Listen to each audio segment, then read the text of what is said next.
The man was clearly about to freeze to death, but strangely, instead of wrapping his clothes tighter, he began to unzip his jacket with shaking hands. Then he threw it away. That still was not enough. Next, he pulled off his pants. Even more shocking, he did not stop there. He removed his underwear too. At this moment, the temperature had already dropped to a terrifying -30°C. Completely naked, the man curled up in the endless snowfield. The freezing wind slammed into his body without mercy. His face twisted in pain. His teeth chattered uncontrollably. He could only keep blowing warm air into his hands, hoping to ease the unbearable cold. But that tiny warmth was nothing. It was like a drop of water on a raging fire. His entire body kept shaking non-stop. Even so, he still did not put his clothes back on. Instead, he looked down at the bag of flour tightly clenched in his hand. After a fierce inner struggle, he finally made a painful decision. Gritting his teeth, he poured out all the precious flour. Then he packed the bag full of snow instead. He held it to his chest like a treasure, hoping only to drink a mouthful of life-saving meltwater. Not long ago, he had accidentally fallen into an icy lake. By the time he struggled back to shore,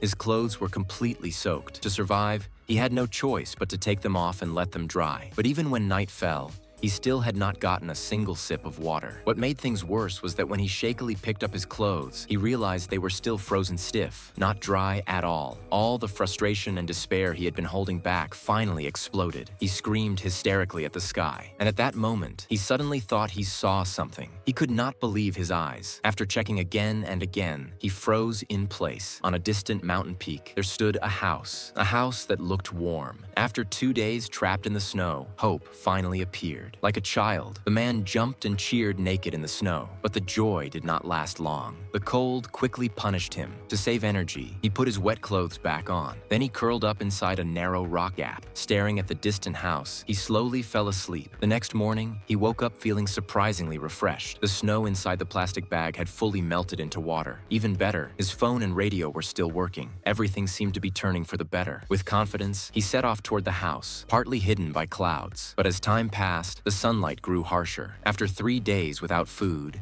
his vision became blurry. Suddenly, a wave of dizziness hit him. He collapsed forward into the snow. He lay there retching for a long time, but his stomach had been empty for days. All he could throw up was bitter bile. After resting for a long while, he forced himself back onto his feet. This time, he learned his lesson. He kept his eyes tightly shut as he walked, only opening them when he felt he was close to the peak. But the scene before him nearly made him faint again. He rubbed his eyes in disbelief. Yet no matter how many times he looked, the mountain peak was empty. Only then did he realize the truth. The house he saw yesterday was nothing more than a hallucination caused by hypothermia. Hope shattered instantly. The crushing disappointment was almost unbearable.